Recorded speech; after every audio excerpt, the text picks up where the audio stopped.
Ke video selanjutnya. Pertanyaan selanjutnya ada Anhari Rizky melawan Putra Patinama. Assalamualaikum CS. Kenalin, nama gue Jiung.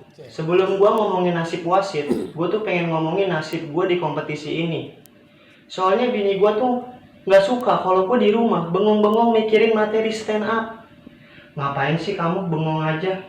Jangan materi stand up mulu, apa dipikirin? Materi kita udah mau jebol nih, pikirin. Tapi setelah gue jelasin kalau gue lagi ikut kompetisi dari Jebret Media yang disponsori Yuasa dengan total hadiah ratusan juta, perlakuan dia ke gue jadi berubah. Gue lagi gendong anak gue malah diomelin.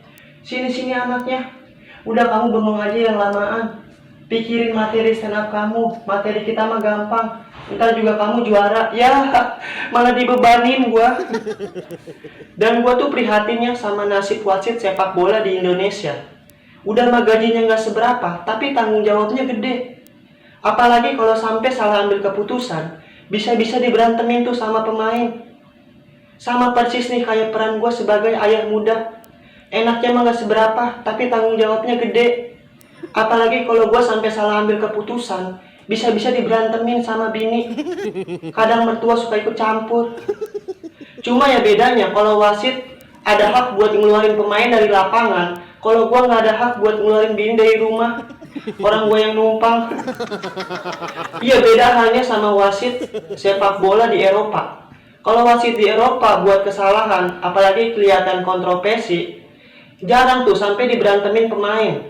Contohnya wasit yang mimpin pertandingan leg kedua Liga Champions antara Chelsea lawan Barcelona tahun 2009. Kalau nggak salah nama wasitnya Tom Henning Overbo. Kalau kemis masuk siang, ya. Itu wasit kontroversi banget, Bang. Beberapa kali ada kejadian di kotak penalti Barcelona, tapi wasit menganggap seolah-olah nggak terjadi apa-apa. Mulai dari Drogba dijatuhin, Eric Abidal, Hans Balgerat Pique, sampai Victor Valdes bahkan menyang di gawang, wasit cuek aja. Untungnya nggak ada pemain Chelsea yang sampai main tangan gitu. Cuman Drogba hampir mau nonjok sih. Terus di akhir pertandingan marah-marah ke kamera. Itu kalau nggak salah artinya gini, mau mampus lu jadi wasit, udah kotor kalian mata lu. Udah gue mau terbang aja. Akhirnya terbang ke Galatasaray. Tapi ya meskipun nggak ada pemain Chelsea yang kontak fisik dengan wasit, Tom Henning ini tetap dapat ganjarannya. Karirnya jadi hancur gitu. Selain dia nggak dikasih kepercayaan buat mimpin laga-laga besar lainnya, dia juga sering dapat ancaman pembunuhan. Anjir, serem banget loh. Tapi yang menurut gue ini hal yang wajar sih kalau dia diancam sampai mau dibunuh. Karena yang dia pimpin pertandingan besar. Apalagi yang dicurangin klub terkenal, yang mana fans Chelsea itu jutaan tersebar luas di dunia. Coba kalau yang dia pimpin pertandingan yang gak terkenal, klub yang gak terkenal. Misalnya pertandingan di kampungan gua, Bardebu FC lawan Jufon FC. Itu wasit kalau kontroversi, paling diancamnya cuma awas lu lewat depan jaring kereok, gua kempesin ban motor lu.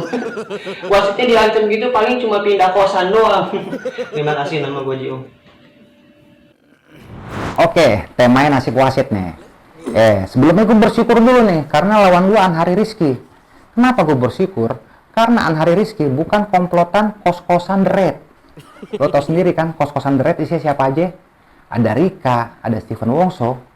Kalau si Anhari Rizky atau Jiung di situ, dia pasti stand up-nya bakalan full gimmick. Ini temanya nanti nih bukan nasib wasit lagi, tapi temanya nasib stand up gue gimana. Soalnya gue bisa cuma verbal, gue nggak bisa gimmick-gimmickan ya kan. Gue nggak bisa kayak Steven Wongso tuh, stand up sambil mandi. Lo bayangin cowok oriental mandi di kosan murah. Ini gue ngeliatnya malah kayak Jet Li waktu masih latihan di kuil. Iya. Makanya untuk Anhari Rizky atau Jiung kita verbal aja ya kan, berasoy. Oke. Kali ini gue akan ngebahas nasib wasit, tapi wasit tinju. Kenapa wasit tinju? Karena wasit tinju itu lebih banyak kontak fisiknya sama petinjunya. Contohnya, pas petinju lagi rangkul-rangkulan ya kan, peluk-pelukan tuh, waduh. Itu wasitnya yang misahin tuh. Iya lu tau sendiri kan, misahin petinju itu kan susah coy, badannya keras. Lebih gampang misahin ABG Ciputat mesum. Dia. Mending nih pas wasitnya misahin ya, dapat petinju yang bersih. Kalau dapat petinju bau gimana? Mana bau bawang lagi ya kan? Kan pasti wasitnya konsentrasinya pecah coy. Aduh, ini gue mau misahin atau mau bikin acar? Nah, itu dia. Nih, asal lo tahu ya, lebih dari 5 wasit tinju itu, palanya pernah kepukul waktu pertandingan. Ya emang kepukulnya sih nggak sengaja. Cuma kan yang mukul itu kan arti tinju beneran ya. Bukan jamet indie. Ya pasti wasitnya ada yang KO, ada yang sakit. Tapi masalahnya bukan KO sama sakit. Wasit yang kepukul petinju pasti malu coy. Ya gimana nggak malu ya? Petinju, pukul petinju, petinjunya jatuh, penonton seneng. Petinju mukul kepala wasit, wasitnya jatuh, penonton ketawa. Ini nasib wasit udah kayak artis OVJ. Iya, jatuh diketawain. Itu dia. Makanya untuk para wasit tinju, Anda minimal punya jurus lah biar bisa menghindar. Anda tuh harus punya jurus orde baru, ya kan? Karena jurus orde baru, Anda bisa menghindar, Anda kebal hukum lagi. Bahkan bisa ngilangin orang. Nah, itu dia. Soalnya kalau wasit memimpin pertandingan, dia takut palanya kepukul kan, nanti jadi kacau pertandingan. Nanti wasit mimpin pertandingan nggak mau pakai pala, palanya ditaruh pojokan tuh, dia mimpin pakai badan doang. Kalau wasit mimpin pakai badan doang, itu arena tinju, jadi arena horor, ya kan? Penonton takut, petinju jiper. Nanti petinju ke arena tinju nggak didampingin pelatih, tapi didampingin Roy Kiyoshi. Tanding tinju nggak, malah syuting dunia lain dia. Iya, itu dari penampilan dari Putra Patinama dan Anhar Rizky. Imbang juga ya. Ini tapi dua-duanya meningkat loh. Dua-dua secara Dibanding- penampilan. Iya, menurut gua dari ya. minggu lalu. Iya kan, ya, yang benar. si tadi Jiung. tuh Jiung juga lebih bikin gua banyak ketawa Benar. tadi. Terus si Putranya ini juga. Putra nih hari ini oke loh. Betul, Jadi betul, kayaknya betul. melihat teguran-teguran David ya. Kayaknya Bang. Semua sekarang persiapannya tuh lebih matang. Gua sambil bantu lu yang lagi pada nulis. Betul kayak kena orang itu sama omongan Bang David Iya. kemarin. Jadi benar-benar Iya, bikin iya. video yang Lu kok patahin gua sih? Hah? Gua kan bilang gua tuh bantuin lu, yang lain masih pada nulis. Lu ngomongin yang lain. Lu matain gua dong. Seakan-akan gua gak ada artinya. Gini Ki, kalau host itu yes, Kok matain gua? yes and. Biar ku tahu nih ya, kalau nggak boleh but no. Paham nggak sih kau? paham. Udahlah perombakan ini udah.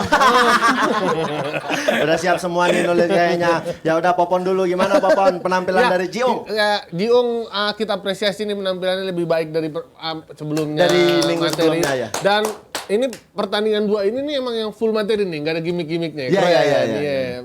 Lebih banyak yang dibahas dari tema nasib wasitnya sendiri, nggak cuma sebatas nasib yang dikata-katain lah, dipukulin lah, semuanya banyak tuh sudut pandangnya. Apalagi Putra menurut gua dia jago ngambilnya, nggak yang orang-orang pasti bola nih, dia ngambil sendiri nih wasit tinju, keren. Ya. Itu aja dari Bang Popon? Itu aja. Tidak ada isinya teman-teman. Langsung. Ya memang enggak ada isinya. Langsung saja Lolo, gimana komentarnya? Jiung sama Putra. Biasanya menang terus. Kapan kau kena kan? Ada aja momennya. Oke, kalau dari Anhar Rizky. Anhari Rizky ya. Kalau dari materi aku bilang tidak sebaik Putra Patinama. Karena dari tadi ada jeda LPM yang nggak dapat. Jadi LPM-nya tuh dikit. Terus kalau delivery aku nggak tahu bisa. Ini harus membandingkan sama yang sebelumnya apa di sini aja aku nih. Yang hari ini. Kalau yang hari ini deliverynya menurut aku rapi. Tapi ya aku bilang apa ya? Untuk ngegas ke punchline-nya tuh jauh dia. Jadi lama dulu baru apa. Nah, kalau si Putra Patinama ini aku bilang skor yang tertinggi dari yang ini, skor yang ku kasih delivery nama materinya tuh bagus. Karena dia kasih solusi di ujungnya. Ya. Nah, itu kan apa sih bilangnya kalau syarat-syarat stand up yang betul lah. Gitu kan. 11 in the room. Bukan. 11. Apa? Iya, Bang David 11 kan? Ada pembahasan masalah baru dia memberikan solusi walaupun tidak harus. Iya. Tapi dia kasih solusi, ada solusinya. Nah, penyampaiannya Deduktif. Konklusi. sama kelompok Sama apa lo? Apa? label. Ya. Oke, jadi deliverynya aku kasih skor tinggi, LPM-nya juga banyak, materinya sampai saat ini dibanding yang sebelumnya dia yang bagus, tinggi gitu. Oke, terima kasih Lolo. Lolo, makasih. So akrab yuk. Ya udah. Nggak ada Pak orang Dari- lain yang kasih solusi. Bang David sendiri. ke orang lain ya. Bang David sendiri, Anhari Rizky sama Putra Patinama. Ya masing-masing juga punya keunggulan. Secara kerapihan materi lebih rapi si Anhari. Terlihat strukturnya lebih rapi. Cuma memang tadi kendalanya adalah setupnya terlalu panjang. Terlalu panjang. Dan punchline yang diberikan itu tidak terlalu belok. Tidak terlalu patah sehingga LPM yang dihasilkan juga kurang gitu. Jadi kita terlalu banyak menunggu tadi. Sementara Putra ini secara struktur dia berantakan, lompat-lompat gitu. Udah habis ngomongin ini tiba-tiba absurd ke wasit tinju segala macam. Tapi dia menarik, dia punya kekuatan diksi-diksi lucu itu tadi kan. Iya. Jadi punchline-nya lebih mengagetkan si Putra.